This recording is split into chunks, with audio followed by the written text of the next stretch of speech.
across various design-based industries. On completion of 5 years of Design by Design, it is with great pleasure that we launched the first Design by Design domain exposé today. It is one of our many initiatives and involves sharing of high quality and focused presentations on life or living issues concerning a particular design discipline or community. Drawn from diverse interrelated disciplines of habitat design, such as architecture, urban or landscape design, and non-habitat design, such as product, communication, or apparel design, domain experts lead presentations that culminate in an open discussion and a Q&A session. The theme for the evening is Living with Risk, and the presenters are Anshu Sharma of Safeworld Labs and Seeds Network, who will speak on cultural paradigms and resilience, and Akshay Kaul, an ecological planner and landscape architect, who will speak on the topic Kashmir floods, why it could happen again. We'll begin the domain exposé with Anshu's presentation, followed by that of Akshay. The last half an hour shall be devoted to an interactive session between the presenters and the audience. Let's move on to our event's first presenter. Anshu Sharma is a disaster risk reduction and response specialist with over 20 years of experience focused on community-based approaches. Trained as an urban planner at the School of Planning and Architecture, New Delhi, he did his doctoral research on disaster education at Kyoto University. He co-founded the civil society organization Seeds, which has been working across Asia towards building disaster and climate resilience in vulnerable communities, and has been responding to disasters with shelter and school reconstruction programs. He has worked with various UN agencies, INGOs, and universities as an advisor. His primary interest areas include participatory planning and behavior change communications. Ladies and gentlemen, let us welcome Anshu on stage with a big round of applause.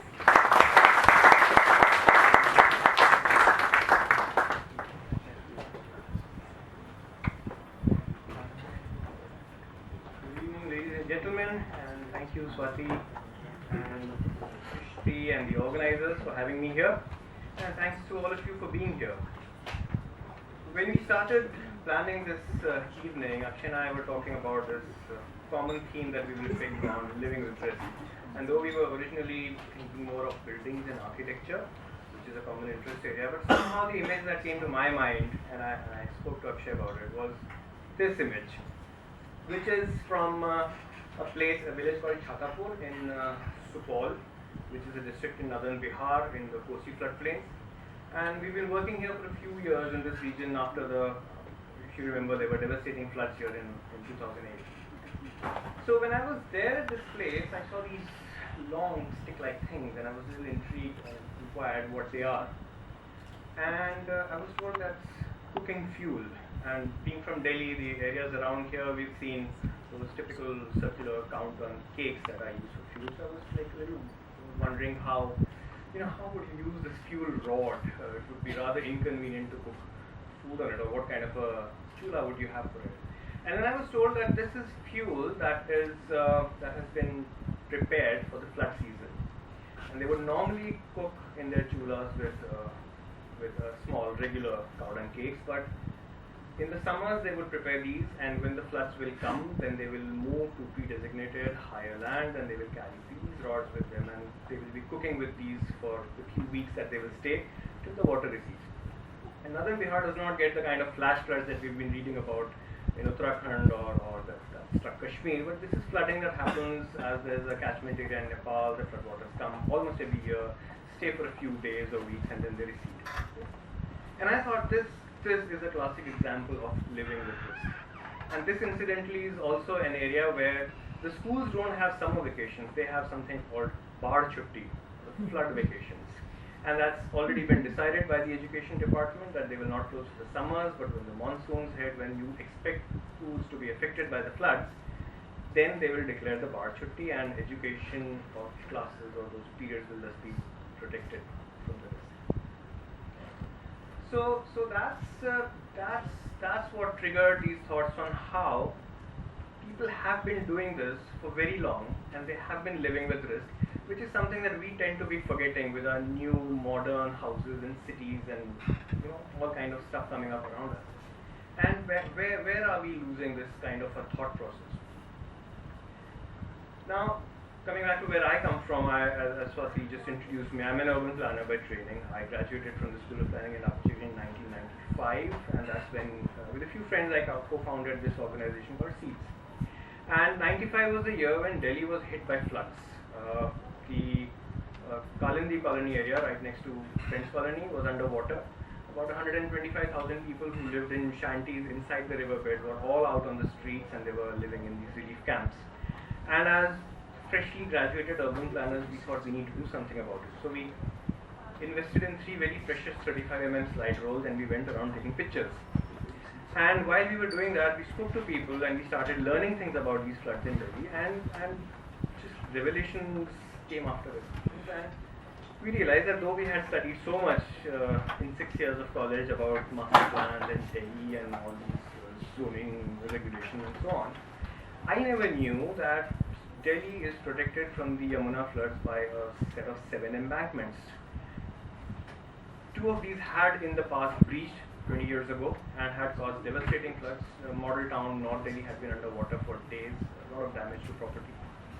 And in these intervening years, many a times we had been very close to flooding and breaches, but these were managed by the Flood and Irrigation Department, so the city never got to know what's happening around. So we read about those, we spoke to people in these departments, and while digging for more information, we came across the fact that Delhi is also vulnerable to earthquakes, which again was news because never read or been told about this in all the urban planning work that we had done. And I felt a few tremors. We've all done in Delhi as they happen, but never knew how bad it would be. And so when we started digging, we came to this fact that Delhi lies in an area of 7 active seismic faults, 7 known active seismic faults. Seismic faults have been identified based on tremors that have been pinpointed and measured. And the measuring of earthquakes has been going on for around 200 years. Initially very sporadic and rudimentary, and in the last few decades far more precise and accurate. But then earthquakes return with periods of 200, 300, 500 years. So what we know is a tiny window. We don't know when the next 500-year earthquake or return period earthquake might strike. Okay? So anyway, so this was news that Delhi sits in an area of 7 active seismic faults, and about 100 kilometers away there's Narora atomic power plant, which is sitting on the Moradabad fault. And this is a fact that has been kind of going around in our heads ever since. More pronounced after the 2011 East Japan earthquake and tsunami, which led to the Fukushima disaster. That why doesn't anyone talk about these things when we hear about disasters in other places, when we write or newspapers talk about risk in Delhi? As a planner, I never knew about this. Okay? And then we started looking at other things on, what does it mean for buildings, that's where, or settlement plans that we worked. We came to know that the areas around the Yamuna have an alluvial bed of 200 meters. There is no rock out there. So high risk of the soil churning into liquefaction is the phenomenon. And so on. And then we started looking at, okay, what else is happening in this area? So we extended the search area, as they call it, and we looked at this map of the Himalayan arc. This is from a very extensive study done by a team headed by Professor Roger Billum of University of Colorado at Boulder. And this was the map that was used in one of our projects with Delhi government on earthquake risk in Delhi. Yeah? And what you see here is the black dots are the cities, the yellow bars that you see is what they call the built-up stress. Now, we do know that the Indian plate is colliding with the Eurasian plate, so we are moving in about 5 centimeters every year, and these stresses built in, it's like springs getting compressed. So there will be a time when there will be a slippage and something will erupt, and that's the release of the pressure, which is actually a good thing. So if you have frequent small earthquakes, that's good news in this belt, and if you don't have it for a very long time, that is what they call a seismic gap. So where there's been no earthquake for a long time, you see bars of 8.6 and so on, and where there have been releases. So 1934 Bihar, Nepal was a major magnitude earthquake, so 7.9. So part of the stress has been released. Now bear in mind that the big earthquakes like what we felt in Gujarat 2001 that killed about 20,000 people was a 6.9, right? And this scale is a logarithmic scale, the moment magnitude scale. One notch up means 32 times the energy released. Okay, so these are, so when you move from 6 to 7 and 7 to 8 and 8 to 8.6, it makes a huge difference. These are the stresses that are already built up. If the stresses in the Himalayan arc would be released today, these would be the earthquakes that you would experience. The longer it takes for these to be released, the worse it gets for you, right? And then we extended our work to some of the regional, hotspots. And one of those that we found was Shimla, and we started working in Shimla again on an earthquake safety initiative with schools, with the municipality out there. And this is one building that we found. This is not the only one of its kind, but in an area of Chota Shimla, I felt this building really tells the story so well of how our cities are coming up. So it's been built, as you can make out, it's been built incrementally. But now it's not just come up on its own. This is a building that has been designed. It is here and it is in this configuration by design. It may not have been done by an architect or a designer, qualified designer as we call them, but someone put their mind to it. You need a balcony, then you need windows on the side that get the sun. Then somebody said, okay, we need a small balcony where we can dry our clothes. And then they said, okay, we are falling short of space, so let's expand it, but keep the configuration the same, get the sun the same. So it's gone on building. And then we said, at that time we were talking about seismic retrofitting. So we went around with this technology. We had done a few schools in Himachal Pradesh, and we said that, why doesn't anyone take interest in fixing such buildings? And it was interesting that nobody's interested in fixing it. It's mostly floors that have been rented out. The renters are living there. Why should they vacate the place and the rent should only go up there here for the short term? No interest. The house owner is getting rent from every floor, so why should he vacate the building and spend so much more money into it? So it's all running fine. So it's okay. The government understands the risk, but they have with them the calamity relief fund, which means that they can spend money to fix this once it falls. But till it falls, there's no provision to do anything about it. So retrofitting stays a science with the university. It doesn't move out and change anything. But in the same area, when we moved around, this is a building called the Panchpura in Uttarakhand, in Uttarakhand, right? And while traveling and doing our very ad hoc research that we often do behind our projects, we saw pictures of these kind of buildings that exist in this belt. They are, the technology is called Koti Banal. As you move towards Himachal Pradesh, it's called Kashmir, so on. But it's a freestanding 5-story building, so it's called Panchpura.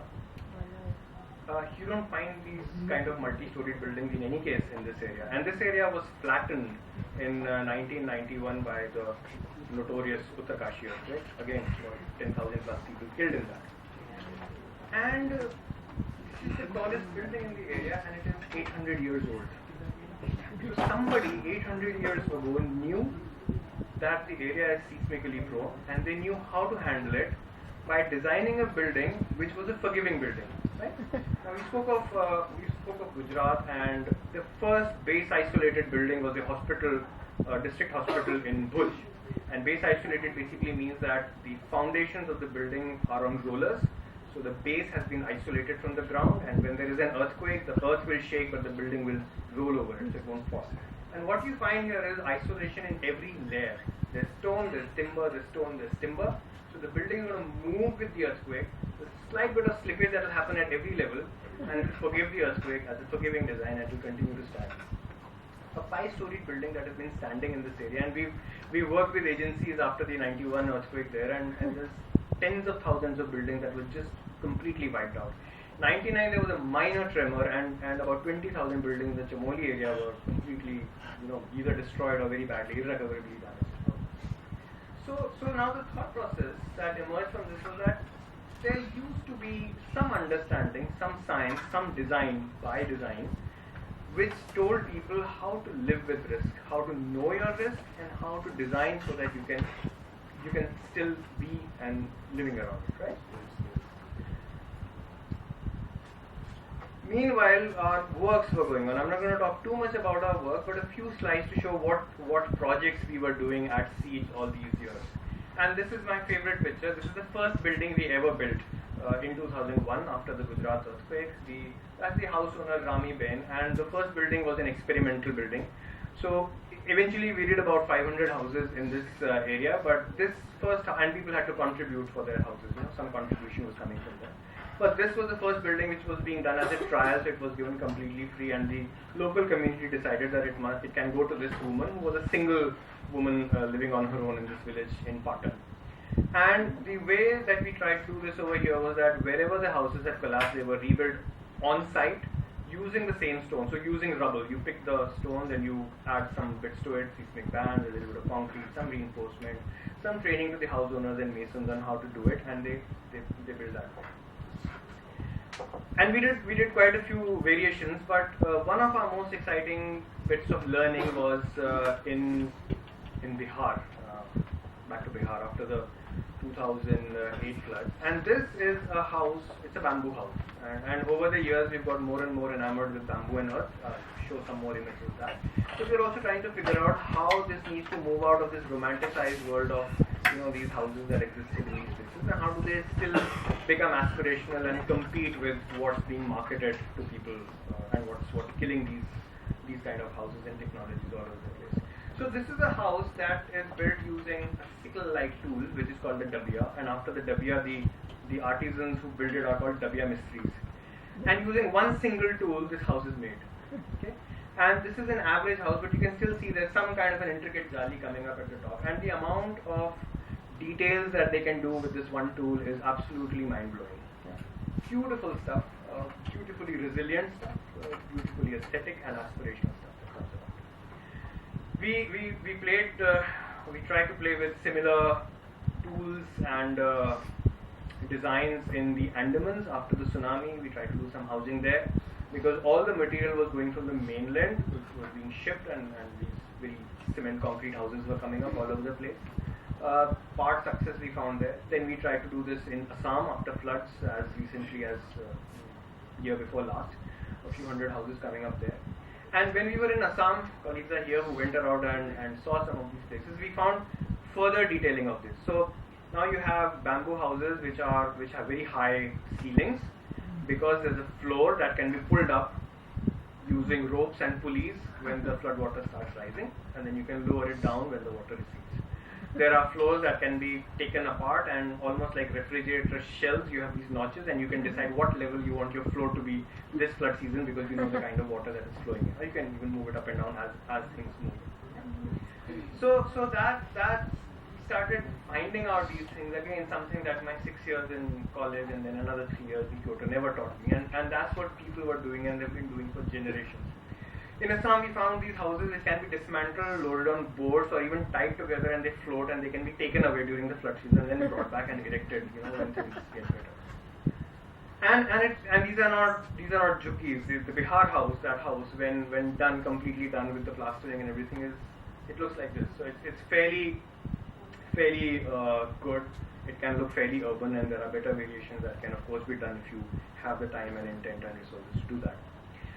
This is from Barmer, Rajasthan. Never before kind of an event. 2006, severe floods in Rajasthan. Casualties, thousands of houses lost. We worked in Barmer, and I'll talk a bit about this configuration. This is called a dhani in this area, which would be a house, would be a boundary wall, a circular wall with a cluster of these kind of rooms to it. They were all made out of mud, which got washed away because the area doesn't have flooding, and to protect them from sandstorms, they were always built in troughs in between these storms. So the water came in, it got collected there, and nobody had realized. Everyone thought that water would very quickly dissipate in the sand, but below the sand, in this part of the Thar, is a very solid layer of gypsum, and gypsum does not allow water to go down. So water stayed there for almost a couple of months, and the building just dissolved. And what happened here, and there's no invention over here. This has been done by DA and Tara and Auroville. There's a little bit of tweaking that happened on how to make these blocks work in a circular format, and I'll just tell you why the circular format we decided to stick to. So this is now the same mud, but it has been stabilized with about 7% cement, and there were variations. You could get some lime into it, which is even better, and you compress them, and then you sun dry them, and you get these blocks which are far more resistant to water also, and the inspiration also partly came from similar houses in Kutch and Gujarat which are called bhungas. And in 2001, the earthquake that I mentioned, where more than 700,000 houses across this region had been damaged by the earthquake. A very common typology, the